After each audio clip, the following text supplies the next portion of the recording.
It is not certain in life whether the mathematics that we are taught or the economics that we have to learn will become useful in our lives. It is not certain that the skills of writing poetry or of calculating values from a given equation will become handy in our lives. It is not certain whether our ability to excel in the exams and memorize the facts, formulas will become a useful skill in our lives. However, it is certain that we will all be faced with negative events of various kinds throughout our lives. It doesn't matter whether we are rich or poor, super smart or super dull, our lives will be met with challenges and negative events. So the new syllabus must incorporate the skill to handle negative events, the knowledge about why, how to handle those negative events. We should also be taught the creative means to overcome new kinds of negative events in our lives. We should not only be taught the history of the royalty or of politics or even the geography of the world. We should be taught the information related to the pain and suffering of ordinary people and how they overcame it. All this information will provide us context to handle the negative situations in our lives. If education cannot prepare us for the death of our loved ones, for the failures in our exams, for the termination in our jobs, the collapse of our businesses, for our sicknesses, for our upheavals in the relationships around us, for our own eventual death, then what is the use of such an education? So, among the secondary objective of the new syllabus, overcoming negative events should become a subject by itself. Also, using the yellow quadrant or the wisdom quadrant, the syllabus should provide students with universal and unified theories of suffering. Everything is interlinked. Physics is interlinked with living and the pains that we suffer in life. There is a relationship between the amount of suffering we have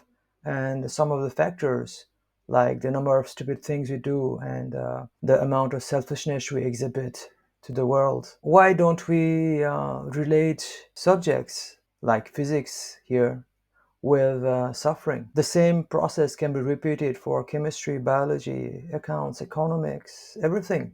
And this is what the new syllabus should do. In the old syllabus, the yellow quadrant was totally omitted.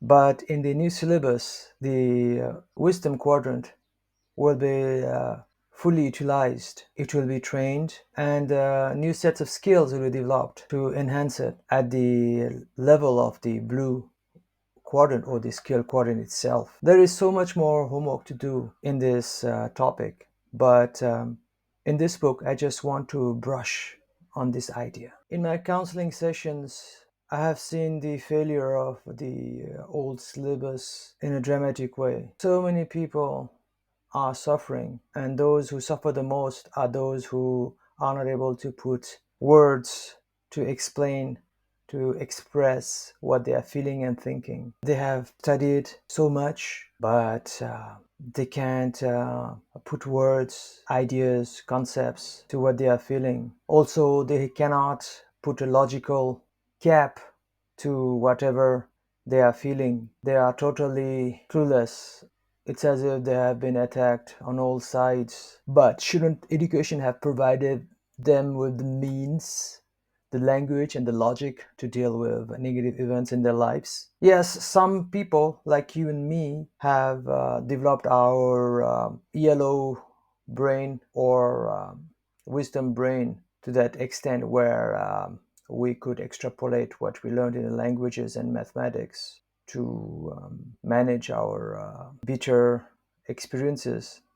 But most of the people haven't made this jump. So the new syllabus will do that. It will help people manage their negative feelings, sufferings. So many good students have got the problem of overthinking. It has become a major problem in the young generation.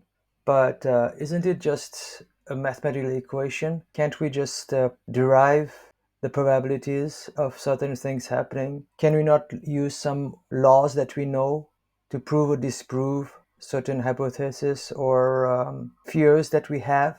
How far is it away from algebra and arithmetics? However, most of the people do not think a link between overthinking and mathematical acumen. All you need is to simplify everything, derive from equations, use old formulas and theories, use logical steps. But when it comes to our own psychology, all that hard work in the maths, accounts, economics comes up for nothing. This is because our yellow brain or wisdom quadrant has never been activated. On top of that, we are bombarded at the information quadrant or the red quadrant, and we have no skills to deal with that inner feelings and external events. This overwhelms us. In this way, when it comes to life, it's a totally different field in which we have neither skills, no knowledge,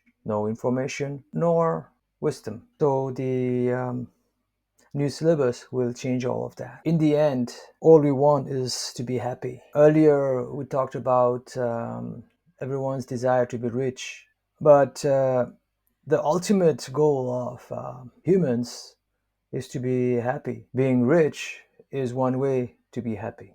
So the same logic and frameworks apply for happiness as it did for the negative events management that I talked about in the earlier subsection. We should have a special course called happiness. Also, using the yellow brain or wisdom quadrant, we should be linking all the subjects, as we have talked earlier on, with happiness. By knowing that your stomach is like an elastic bag in the biology course will enable us to understand how dieting works. In this way, we'll be able to lose weight, and that will make us happy. So why don't we teach the children how to use the various subjects to be happy? If a boy or a girl is upset because he has been rejected by his love interest, we can help him with economics, teaching him the demand and supply law being used in relationships. We could even use the law of diminishing returns or marginal utility to explain why the law faded away. In this way, we can find happiness in all the subjects, and this is what we need to teach our children. The biggest argument will be that happiness is not like physics, and we have no definite universally accepted theory on how happiness occurs, and it's very subjective. I agree.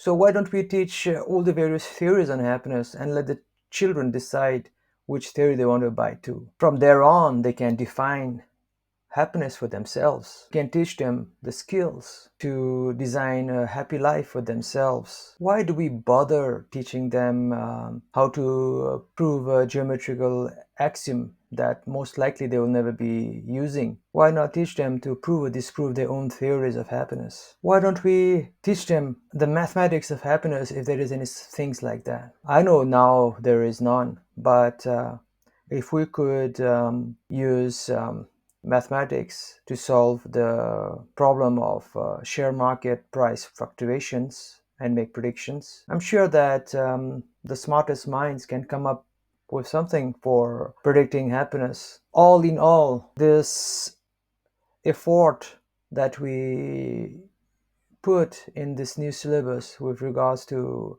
exposing the children and with the notion of happiness as a valid goal to pursue in life will yield a generation of students that make less foolish decision and more wiser decisions in life. Isn't it what we want from an education? Finally, the objective of the new syllabus should not only be to make subject experts. Today, we have this ambition in education to do a PhD, which is highly specialized process. I talked earlier about the humorous side of PhD, which is like doing the research on the head of a bee. It has its own use, and it was very needed in the earlier times. But now we need to also produce learning experts who are generalists. They would know all the subjects, but mostly they will be the masters in the